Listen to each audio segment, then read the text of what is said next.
जोंनि बर' रायजो राजायासो सोरनो क्रेडिट होनांगौ सोरनो क्रेडिट होनाङा बिथांमोनासो होगोन निश्चय बर' माहारि फरायसा आफादा जोंनि क'क्राझार डिस्ट्रिक्ट बर' माहारि फरायसा आफादनि दैदेननायाव दिनै मोनसे बाइक रेलि जानानै थांबाय दा जोंनि क'क्राझार गसाइगावनिफ्राय नैबे खांख्लाबादा क'क्राझारनि नैबे थिनालिनि खाथियाव दा बेयाव फोजोबफैदों दा जोंनि बे बाइक रेलिनि गुबै थांखियानो जाहैबाय जिहेतु बर'फोरनि लं स्टेन्डिं डिमान्ड आलादा रायजो सोरजिनाय बेखौ जोङो कन्टिनिउ खालामनायनि जि मोनसे पलिसि लादों बर' माहारि फरायसा आफादा बेखौ जों जाफुंसार होनो थाखाय नैबे 2024नि गिबि बोसोरावनो नैबे जोंनि दमासि फोरबोआवनो जों बे हाबाफारिखौ दिनै जागायजेनदों निश्चय बर' माहारि फरायसा आफादनि जि मोनसे आलादा रायजो सोरजिनायनि जि थांखि बे थांखिखौ जोङो नैबे बे रेलिखौ जों क'क्राझार डिस्ट्रिक्टनिफ्राय जों आरम्भ खालामबाय जे जोंनि मोनफ्रोमबो डिस्ट्रिक्ट उदालगुरि बाक्सा आरो चिरां बेयावबो जों लागोन दा जोंनि गुबै थांखियानो जाहैबाय दा जोंहा दिनै गोबाव सम सोमावसारनायनि गेजेरजों जिहेतु गोबां जोंनि बर' लाइमोनफ्रा बिथांमोना मुंख्लं जालांबाय सोरबा जोंनि बर' बिमाफ्रा दिनै उन्दै गोमा जाबाय सोरबा बर' गथ'फ्रा दिनै बिथांमोना गार्जेन गोमा जाबाय दा सोरबा जोंनि बर' आइजोफ्रा अना खाना बुथार जाबाय जिनाहारि खालामजाबाय दा बैफोरबादि मोनसे आद्रा थानाय सिमांखौ बे जोंनि निउ जेनेरेशन्स बे फैबाय थानाय लाइमोनफ्रा जाहाथे बेखौ जों कन्टिनिउ खालामनो हायो सानदोंमोन जिहेतु जोंनि बर'नि बिरोधी बिथांमोना जिहेतु असमिया बिथांमोना 2020नि बिटिआर एग्रिमेन्टनि गेजेरजों बे बर'फोरनि जि लं स्टेन्डिं डिमान्ड आलादा रायजो सोरजिनाया जोब्बाय जिहेतु दानि समावहाय जोंनि बर' गथ'फ्रा गोबाव सम सोमावसारनानै जिहेतु मोनसे स्मल मोनसे फिसा काउन्सिलनि गेजेरजों जों अट'नमि मोन्दों इक'नमिक्स जिहेतु आपलिपमेन्ट मोन्दों बेनि गेजेराव जोंनि गथ'फ्रा मोजां फरायबाय रोंबाय राबाय माने फिन खेबसे सोमावसारनाय आरो बेफोरबायदि खस्थ'आव जोंनि बर' लाइमोनफ्रा ओंखारफिननाय नंला बिथांमोना सानदोंमोन नाथाय दानि निउ जेनेरेशन्सफ्रा दानि गोदान जोलै आरो जोलैसाफ्रा रोंनानै रानानै भारतनि जारिमिन भारतनि संबिधान भारतनि माने आयेनखौ मिन्थिनानैसो जों दिनै बारसोमदों जों मिन्थिगौ बे बर'फ्रा दिनै सा सानजा भारतआव नैबे बुरलुंबुथुर दैमा सेर माने बे हासार गोनां फैलाव हायाव जोंनो रायजो जाजेनदोंमोन बे आसाम नर्थ इस्टखौनो जों सानसे समाव जोंनि राजा रानि बिथांमोना सासन खालामदोंमोन नाथाय गोबाव सम असमियाफोरनि नेवसिनाय गादबनाय नासयनायाव जोंनि बर'फ्रा दिनै जोंनि जायगाखौनो जों सेनानै लाजादों दा बैफोरबादि जि जोंनि राइट्स जोंनि जे मोन्थाय बेखौ जों जाफुंसार होनायाव जितु जोंनि बिबथैजों समान बिफाजों समान बिमायंजों समान बिथांमोना सोमावसारबोबाय दा दानि जेनेरेशन्स फिसाफ्राबो दिनै बेखौ जों लाखिनांगौ होननाय मोनसे जोंनि गोसोआव गाबखांनाय फैदों जोंनि गोसोआव दिनै फिन मोनसे सोमावसारनायनि सिन्था दोननानै हाबफिनदों निस्सय जों दानि गोदान जोलै आरो जोलैसाफ्रा जोङो जेने थेनेबाबो जों नांनानै जोंनि राइट्स मोन्थाय जोंनि थामोन्थानि थाखाय जों सोमावसारलांगोन निस्सय जोंनि गसाइगाव साब डिभिजननि SDPO बिथांमोना फैनानै मेजिस्ट्रेट बिथांमोना फैनानै जोंनि जे बाइक रेलिनि सोमावसारनायनि बेलायाव बिथांमोना अबजेक्सन होदोंमोन बिथांमोना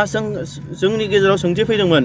दे नोंथांमोना दिनै सेपारेट स्टेट बड'लेण्डनि जि डिमान्ड बेखौ नोंथांमोना लानो मोनला होननानै नाथाय जोङो जेननानै थायाखै जों कुइसन खालामदों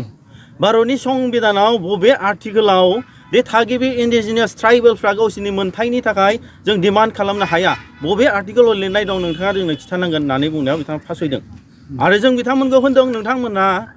दि नन भायलेन्स भाबै डेम'क्रेटिक भाबै जोंनो सोमावसारनायखौ खाबु होआब्ला गाबोन समफोरनिफ्राय जों भायलेन्स भाबै सोमावसारगोन खिन्थु बिनि दायनिगिरिखौ नोंथांमोना लानांगोन होननानै जों बिथांमोनखौ बुंनाय जादों आरो बिथांमोनखौ जों डाइरेक्टलि बुंबावदों मेजिस्ट्रेट बिथांखौ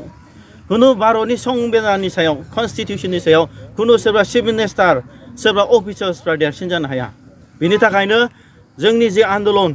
निउ जेनेरेशन्सफोरनि जोङो दिनै गोरों गोरा जानानैसो जों चेलेन्ज खालामनांगोन बुरिएक्ट्रेसफोरजों अफिसार्सफोरजों पलिटिशियान्सफोरजों नांनांगौआ गोरलै बाथ्रा नङा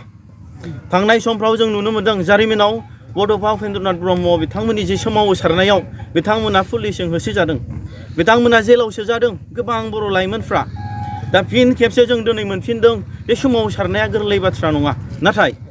सोमावसारनायखौ जों जेननानै थाया सोमावसारोबा जों मिन्थिगौ जों खस्थ' मोनगोन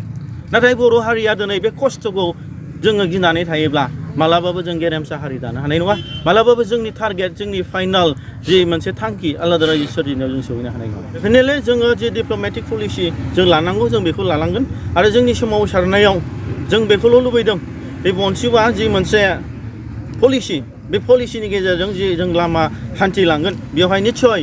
मोनफ्रोमबो आफाद मोनफ्रोमबो माने जोंनि संगठन रायजो राजा बिथांमोना जोंखौ मदद होनांगोन मानो होनोबा जोंनि जि पलिसि लादों बेखौ सम आरो बोथोरजों जोङो गोरोबनानै जों बे पलिसिखौ जों लालांगोन दा बेखौहाय जोंनि बर' रायजो राजायासो सोरनो क्रेडिट होनांगौ सोरनो क्रेडिट होनाङा बिथांमोनासो होगोन बे क्रेडिटखौ सोरबा बिनानै लानांगौ बे नङा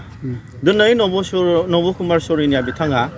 बे मोनसे नंखाय एसटि होननानै गावखौ एसटि सार्टिफिकेट लानानै बे जोंनि पार्लियामेन्टारि जोंनि क'क्राझार नायल' जाल' एसटि सिटआव 2 टार्म्स 10 इयार्स बिथाङा एमपि जालांबाय दा बे बेलायावहाय सोर मावदों बेनि एगेन्स्टआव जों स्टार्टिंनिफ्रायनो जों नुनो मोन्दों गिबियाव जोङो मानगोनां बड'लेण्ड जनजाति सुरक्षा मन्चनि आफादगिरि जनकलाल सार आरो दावराव दिख्रेब सारमोनखौ जों धन्यबाद होनांगोन मानो होनबा जों बेक्ति हिसाबै बिथांमोननि जि प्रसिडिंस दंमोन बिथांमोननि जि पलिसि बिथांमोना सोर आफादखौ लानानै गावसोरजों बे मिशनखौ साक्सेस खालामनायाव खामानि मावदों गतिके जोङो बिथांमोनखौ जों सापर्ट खालामनो मोन्दों जोंबो बिथांमोनखौ सापर्ट अफिसियेलि थांफा फैबा सापर्ट खालामनायाव बर' माहारि फरायसा आफादनि जोंनि मावफुं सोद्रोमा बिथांमोनाबो जेनेबा गोजोननायखौ फोरमायदों निस्सय दा जों गिबि हिसाबै जोंनि मानगोनां दावराव दिख्रेब सार आरो जनकलाल सार बिथांमोनखौ जोङो धन्यबाद होनांगोन बिथांमोननि जि माने खस्थ' खालामनायाव बिथांमोननि नाजानायाव दिनै जि माने गिथावना मोनसे परिबेस जाय बिथांमोना जोंनि एसटिआनो नङामोन खिन्थु माखासे गभर्नमेन्टनि पलिसि एन्टि बर' फर्सनि पलिसियाव बिथांमोना एसटि सार्टिफिकेट मोननानै दिनै जोंनि जायगाखौ सेनानै लादोंमोन बे मोनसे गिख्रंथाव जिनिसा दिनै माने जोबनानै थांबाय आरो बेजों लोगोसे बांसिन गिनांगौआ नैबे फैबाय थानाय लकसभाया जितु माने इलेक्सन स्पेसियेलि जोंनि क'क्राझार एसटि रिजार्भआव बे बांसिन गिनांगौ दंमोन जाय दिनैनि थासारियावहाय जितु बर'नि मोननै मेजर पलिटिकेल पार्टिसफोर दङ बिपिएफ आरो इउपिपिएल दा बिनि गेजेराव जे कन्टेस्ट जानायाव सोर सासे बर'आ देरहागोन नङा होमबा रायजो राजानि सापर्टआव नाथाय बिनि पलिसिया गाज्रिसिन पलिसिया बेनोमोन दे जोंनि मानगोनां अना बर'नि जि केन्डिडेट दं बिथांमोना दिनै दानजायामोनब्ला नब कुमार सरनिया फिन खेबसे होनानै आरो बेखौहाय नेशनेल पलिटिकेल पार्टिसफोर लाइक बिजेपि बिथांमोना देरहानायनि पलिसि दंमोन सिङाव षड़यन्त्र दंमोन बर'खौ बोखावनानै थार्ड पार्टिखौ देरहाहोनाय नाथाय बे जिनिसा दिनै बिथांमोननि जि मिशन बे जिनिसा दिनै फेलियर जानानै थांदों दा बेनि गिख्रंथाव मोनसे थासारिनिफ्राय जों नैबे नब कुमार सरनिया बिथांखौ एसटिनिफ्राय बोख्लायनो हानाया गिदिर मोनसे जोंनि थाखाय साक्सेस गिदिर मोनसे बर'फोरनि थाखाय देरहासार आरो बेखौ जोङो दावराव दिख्रेब सार आरो जनकलाल सारमोनखौ जों आरो गासैबो बर'नि जाय आफादफोर डाइरेक्ट इनडाइरेक्ट फाइनान्सियेलि माने साइक'लजिकेलि फिजिकेलि जाय सापर्ट होदोंमोन बिथांमोनखौबो जों धन्यबाद होनांगोन ना जोङो दिनै बर' माहारि फरायसा आफादा जिथु जोङो मोनसे नन पलिटिकेल अर्गेनाइजेसन हिसाबै जोङो जोनोम होबाय जिथु जोंनि मोनसे मिशनखौ होसोनांगौ जोंहा दिनै गतिके जोङो दिनै नन पलिटिकेल लाइनजों जों खारलांगोन दा जाय माने इन्डिया मोनसे डेम'क्रेटिक कान्ट्रि गणतान्त्रिक मोनसे कान्ट्रि बे देशआवहाय गणतान्त्रिक देशआवहाय जिथु बयहाबो राइट टु फ्रान्चाइज होनाय दं बयहाबो भट होनो मोन्थाय दङ दा जोंनि गेजेराव जाय बिथांमोना सोरखौ मोजां मोनो बिथांमोना निस्सय भटखौ होगोन नाथाय जोङो दिनै मोनसे ग्रेटार इन्टारेस्ट अफ द बर' कमिउनिटि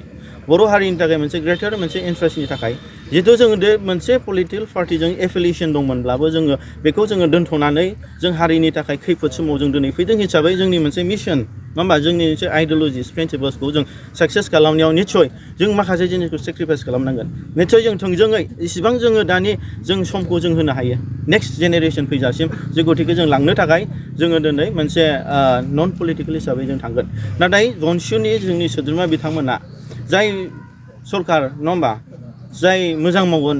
बर' हारिनि थाखाय जाय बर' हारिनि थामोनथानि थाखाय रैखाथिनि थाखाय खामानि मावलांगोन बिथांखौ निस्सय बिथांमोना सापर्ट खालामगोन